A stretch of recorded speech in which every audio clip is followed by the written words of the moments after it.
बृहस्पति देव की बड़ी ही दुर्लभ कथा सुनेंगे। इस कथा को सुनने से भक्तों की सभी मनोकामनाएं भगवान बृहस्पति देव की कृपा से पूर्ण हो जाती हैं। तो आइए बड़ी ही श्रद्धा और प्रसन्न चित्त मन से इस कथा को सुनते हैं। भारतवर्ष में एक प्रतापी और दानी राजा राज्य करता था। वह नित्य गरीबों और ब्राह्मणों की सहायता करता था। यह बात उसकी रानी को अच्छी नहीं लगती थी। वह न ही गरीबों को दान देती, न ही भगवान का पूजन करती थी और राजा को भी दान देने से मना किया करती थी। एक दिन राजा शिकार खेलने वन को गए हुए थे, तो रानी महल में अकेली थी। उसी समय बृहस्पति देव साधु वेश में राजा के महल में भिक्षा लेने के लिए गए और भिक्षा मांगी, तो रानी ने भिक्षा देने से इनकार कर दिया और कहा, हे साधु महाराज, मैं तो दान पुण्य से तंग आ गई हूँ। मेरा पति सारा धन लुटाते रहते हैं। मेरी इच्छा है कि हमारा धन नष्ट हो जाए, फिर न रहेगा बांस, न बजेगी बांसुरी। साधु ने कहा, देवी तुम तो बड़ी विचित्र हो। धन संतान तो सभी चाहते हैं, पुत्र और लक्ष्मी तो पापी के घर भी होने चाहिए। यदि तुम्हारे पास अधिक धन है तो भूखों को भोजन दो, प्यासों के लिए प्याऊ बनवाओ, मुसाफिरों के लिए धर्मशालाएं खुलवाओ। जो निर्धन अपनी कुंवारी कन्याओं का विवाह नहीं कर सकते, उनका विवाह करा दो। ऐसे और कई काम हैं जिनके करने से तुम्हारा यश लोक और परलोक में फैलेगा। परंतु रानी पर उपदेश का कोई प्रभाव नहीं पड़ा। वह बोली, महाराज आप मुझे कुछ न समझाएं, मैं ऐसा धन नहीं चाहती जो हर जगह बांटती फिरूं। साधु ने उत्तर दिया, यदि तुम्हारी ऐसी इच्छा है तो तथास्तु। तुम ऐसा करना कि बृहस्पतिवार को घर लीपकर पीली मिट्टी से अपना सिर धोकर स्नान करना, भट्टी चढ़ाकर कपड़े धोना। ऐसा करने से आपका सारा धन नष्ट हो जाएगा। इतना कहकर वह साधु महाराज वहाँ से आलोक हो गए और साधु के अनुसार कही बातों को पूरा करते हुए रानी को केवल 3 बृहस्पतिवार ही बीते थे कि उसकी समस्त धन संपत्ति नष्ट हो गई। भोजन के लिए राजा का परिवार तरसने लगा। तब एक दिन राजा ने रानी से बोला कि हे रानी, तुम यहीं रहो, मैं दूसरे देश को जाता हूँ, क्योंकि यहाँ पर सभी लोग मुझे जानते हैं, इसलिए मैं कोई छोटा कार्य नहीं कर सकता। ऐसा कहकर राजा परदेश चला गया। वहाँ वह जंगल से लकड़ी काट कर लाता और शहर में बेचता था। इस तरह वह अपना जीवन व्यतीत करने लगा। इधर राजा के परदेश जाते ही रानी और दासी दुखी रहने लगी। एक बार जब रानी और दासी को 7 दिन तक बिना भोजन के रहना पड़ा, तो रानी ने अपनी दासी से कहा, हे दासी, पास ही के नगर में मेरी बहन रहती है, वह बड़ी धनवान है। तू उसके पास जा और कुछ लेकर आ, ताकि थोड़ा बहुत गुजार बसर हो सके। रानी दासी की बहन के पास गई। उस दिन गुरुवार था और रानी की बहन उस समय बृहस्पतिवार व्रत की कथा सुन रही थी। दासी ने रानी की बहन को अपनी रानी का संदेश दिया, लेकिन रानी की बड़ी बहन ने कोई उत्तर नहीं दिया। जब दासी को रानी की बहन से कोई उत्तर नहीं मिला, तो वह बहुत दुखी हुई और उसे क्रोध भी आया। दासी ने वापस आकर रानी को सारी बात बता दी। सुनकर रानी ने अपने भाग्य को कोसा। उधर रानी की बहन ने सोचा कि मेरी बहन की दासी आई थी, परंतु मैं उससे नहीं बोली, इससे वह बहुत दुखी हुई होगी। कथा सुनकर और पूजन समाप्त करके वह अपनी बहन के घर आई और कहने लगी, हे बहन, मैं बृहस्पतिवार का व्रत कर रही थी, तुम्हारी दासी मेरे घर आई थी, परंतु जब तक कथा होती है तब तक न तो उठते हैं और न ही बोलते हैं, इसलिए मैं नहीं बोली। कहो दासी क्यों गई थी? रानी बोली, बहन तुमसे क्या छिपाऊं, हमारे घर में खाने तक को अनाज नहीं था। ऐसा कहते कहते रानी की आंखें भर आई। उसने दासी समेत पिछले 7 दिनों से भूखे रहने तक की बात अपनी बहन को विस्तार पूर्वक सुना दी। रानी की बहन बोली, देखो बहन, भगवान बृहस्पति सबकी मनोकामना को पूर्ण करते हैं। देखो शायद तुम्हारे घर में अनाज रखा हो। पहले तो रानी को विश्वास नहीं हुआ, पर बहन के आग्रह करने पर उसने अपनी दासी को अंदर भेजा तो उसे सचमुच अनाज से भरा एक घड़ा मिल गया। यह देखकर दासी को बड़ी हैरानी हुई। दासी रानी से कहने लगी, हे रानी, जब हमको भोजन नहीं मिलता तो हम व्रत ही तो करते हैं, इसलिए क्यों न इनसे व्रत और कथा की विधि पूछ ली जाए ताकि हम भी व्रत कर सकें। तब रानी ने अपनी बहन से बृहस्पतिवार व्रत के बारे में पूछा। उसकी बहन ने बताया, बृहस्पतिवार के व्रत में चने की दाल और मुनक्का से विष्णु भगवान का केले की जड़ में पूजन करें तथा दीपक जलाएं, व्रत कथा सुने और पीला भोजन ही करें। इससे बृहस्पति देव प्रसन्न होते हैं। और व्रत और पूजन विधि बताकर रानी की बहन अपने घर को लौट गई। 7 दिन के बाद जब गुरुवार आया तो रानी और दासी ने व्रत रखा। घुड़साल में जाकर चना और गुड़ लेकर आई, फिर उससे केले की जड़ तथा विष्णु भगवान का पूजन किया। अब पीला भोजन कहाँ से आए, इस बात को लेकर दोनों बहुत दुखी थी। चूँकि उन्होंने व्रत रखा था, इसलिए बृहस्पति देव उनसे प्रसन्न थे। इसलिए वे एक साधारण व्यक्ति का रूप धारण करके 2 थालों में सुंदर पीला भोजन दासी को दे गए। भोजन पाकर दासी बहुत प्रसन्न हुई और फिर रानी के साथ मिलकर भोजन ग्रहण किया। उसके बाद वे सभी गुरुवार को व्रत और पूजन करने लगी। बृहस्पति भगवान की कृपा से उनके पास फिर से धन संपत्ति आ गई, परंतु रानी फिर से पहले की तरह आलस्य करने लगी। तब दासी बोली, देखो रानी, तुम पहले भी इस प्रकार आलस्य करती थी, तुम्हें धन रखने में कष्ट होता था, इस कारण सभी धन नष्ट हो गया, और अब जब भगवान बृहस्पति की कृपा से धन मिला है तो तुम्हें फिर से आलस्य होता है। रानी को समझाते हुए दासी कहती है कि बड़ी मुसीबतों के बाद हमने यह धन पाया है, इसलिए हमें दान पुण्य करना चाहिए, भूखे मनुष्यों को भोजन कराना चाहिए और धन को शुभ कार्यों में खर्च करना चाहिए, जिससे तुम्हारे कुल का यश बढ़ेगा, स्वर्ग की प्राप्ति होगी और पितृ प्रसन्न होंगे। दासी की बात मानकर रानी अपना धन शुभ कार्यों में खर्च करने लगी, जिससे पूरे नगर में उसका यश फैलने लगा। उधर एक दिन राजा दुखी होकर जंगल में एक पेड़ के नीचे आसन जमाकर बैठ गया। वह अपनी दशा को याद करके व्याकुल होने लगा। बृहस्पतिवार का दिन था। एकाएक उसने देखा कि निर्जन वन में एक साधु प्रकट हुए। वह साधु वेश में स्वयं बृहस्पति देवता थे।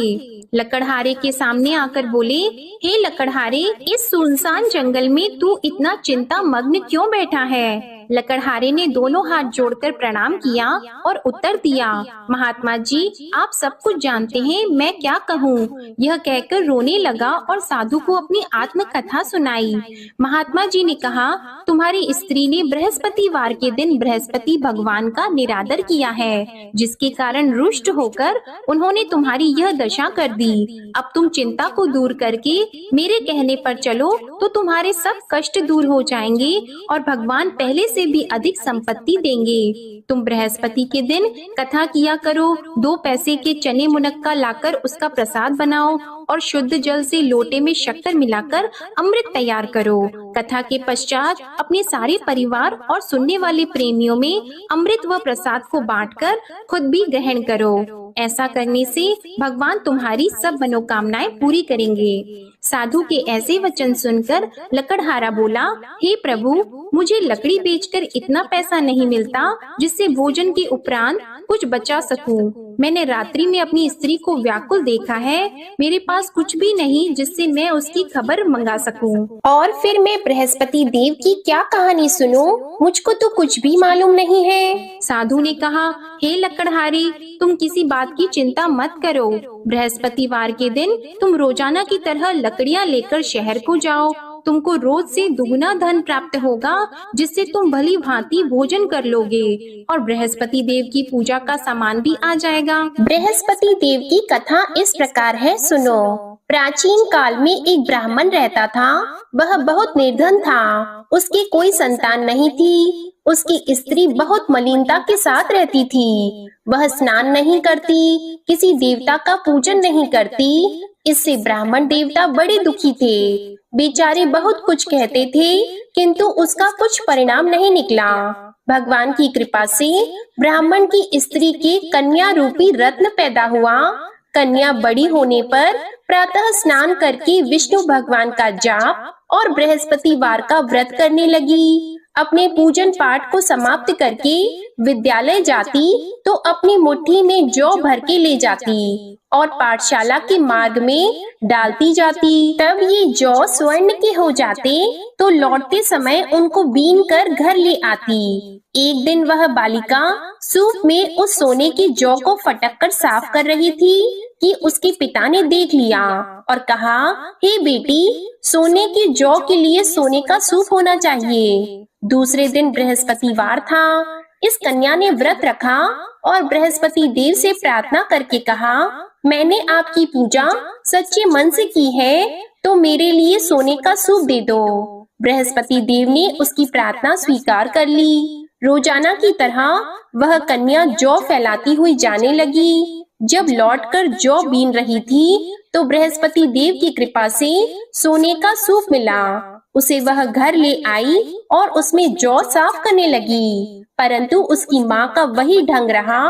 एक दिन की बात है कि वह कन्या सोने के सूप में जौ साफ कर रही थी। उस समय उस शहर का राजपुत्र वहां से होकर निकला। इस कन्या के रूप और कार्य को देखकर मोहित हो गया और अपने घर आकर भोजन और जल त्याग कर उदास होकर लेट गया। राजा को इस बात का पता लगा तो अपने प्रधानमंत्री के साथ उसके पास गए और बोले, हे बेटा, तुम्हें किस बात का कष्ट है? किसी ने तुम्हारा अपमान किया है अथवा और कोई कारण हो सो कहो, मैं वही कार्य करूँगा जिससे तुम्हें प्रसन्नता हो। अपने पिता की राजकुमार ने बातें सुनी तो वह बोला, मुझे आपकी कृपा से किसी बात का दुख नहीं है। किसी ने मेरा अपमान नहीं किया है, परंतु मैं उस लड़की से विवाह करना चाहता हूँ जो सोने के सूप में जौ साफ कर रही थी। यह सुनकर राजा आश्चर्य में पड़ गया और बोला, हे बेटा, इस तरह की कन्या का पता तुम ही लगाओ, मैं उसके साथ तेरा विवाह अवश्य ही करवा दूंगा। राजकुमार ने उस लड़की के घर का पता बताया। तब मंत्री उस लड़की के घर गए और ब्राह्मण देवता को सभी हाल बताया। ब्राह्मण देवता राजकुमार के साथ अपनी कन्या का विवाह करने के लिए तैयार हो गए तथा विधि विधान के अनुसार ब्राह्मण की कन्या का विवाह राजकुमार के साथ हो गया। कन्या के घर से जाते ही पहले की भांति उस ब्राह्मण देवता के घर में गरीबी का निवास हो गया। अब भोजन के लिए भी अन्न बड़ी मुश्किल से मिलता था। एक दिन दुखी होकर ब्राह्मण देवता अपनी पुत्री के पास गए। बेटी ने पिता की दुखी अवस्था को देखा और अपनी माँ का हाल पूछा। तब ब्राह्मण ने भी सभी हाल कहा। कन्या ने बहुत सा धन देकर अपने पिता को विदा कर दिया। इस तरह ब्राह्मण का कुछ समय सुखपूर्वक व्यतीत हुआ। कुछ दिन के बाद फिर वही हाल हो गया। ब्राह्मण फिर अपनी कन्या के यहाँ गया और सारा हाल कहा तो लड़की बोली, हे पिताजी, आप माताजी को यहाँ ले आओ, मैं उन्हें विधि बता दूंगी जिससे उनकी गरीबी दूर हो जाए। वह ब्राह्मण देवता अपनी स्त्री को साथ लेकर पहुँचे तो अपनी माँ को समझाने लगी कि हे माँ, तुम प्रातः काल प्रथम स्नान आदि करके विष्णु भगवान का पूजन करो तो सब दरिद्रता दूर हो जाएगी। परंतु उसकी माँ ने एक भी बात नहीं मानी और प्रातः काल उठकर अपनी पुत्री के बच्चों की जूठन को खा लिया। इससे उसकी पुत्री को भी बहुत गुस्सा आया।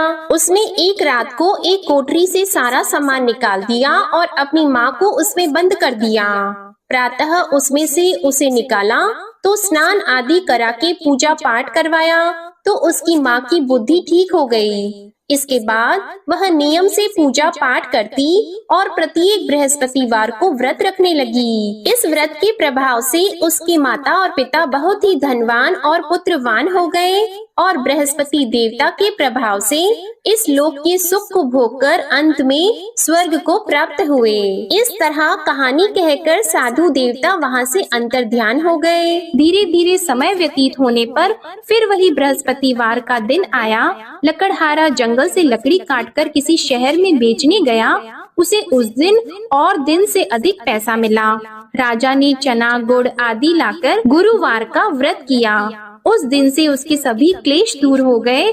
परंतु जब दोबारा गुरुवार का दिन आया तो बृहस्पतिवार का व्रत करना भूल गया। इस कारण बृहस्पति भगवान नाराज हो गए। उस दिन उस नगर के राजा ने विशाल यज्ञ का आयोजन किया था तथा शहर में ये घोषणा करा दी कि कोई भी मनुष्य अपने घर में भोजन न बनवाए, न आग जलाए। समस्त जनता मेरे यहाँ भोजन करने आए। इस आज्ञा को जो न मानेगा उसे फांसी की सजा दी जाएगी। इस तरह की घोषणा संपूर्ण नगर में करवा दी गई। राजा की आज्ञा के अनुसार शहर के सभी लोग भोजन करने गए, लेकिन लकड़हारा कुछ देर से पहुँचा, इसलिए राजा उसको अपने साथ घर लेके गए और ले जाकर भोजन करा रहे थे तो रानी की दृष्टि उस खूंटी पर पड़ी जिस पर उसका हार लटका हुआ था। वह वहाँ पर दिखाई नहीं दिया। रानी ने निश्चय किया कि मेरा हार इस मनुष्य ने चुरा लिया है। उसी समय सिपाहियों को बुलाकर उसको कारागार में डलवा दिया। जब लकड़हारा कारागार में पड़ गया और बहुत दुखी होकर विचार करने लगा कि न जाने कौन से पूर्व जन्म के कर्म से मुझे यह दुख प्राप्त हुआ है, और उसी साधु को याद करने लगा जो कि जंगल में मिला था।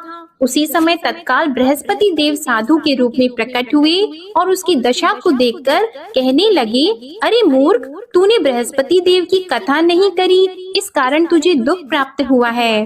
अब चिंता मत कर, बृहस्पतिवार के दिन कारागार के दरवाजे पर 4 पैसे पड़े मिलेंगे, उनसे तू बृहस्पति देव की पूजा करना, तेरे सभी कष्ट दूर हो जाएंगे। बृहस्पतिवार के दिन उसे 4 पैसे मिले। लकड़हारे ने कथा कही। उसी रात्रि को बृहस्पति देव ने उस नगर के राजा को स्वप्न में कहा, हे राजा, तुमने जिस आदमी को कारागार में बंद कर दिया है वह निर्दोष है, वह राजा है, उसे छोड़ देना। रानी का हार उसी खूंटी पर लटका है, अगर तू ऐसा नहीं करेगा तो मैं तेरे राज्य को नष्ट कर दूंगा।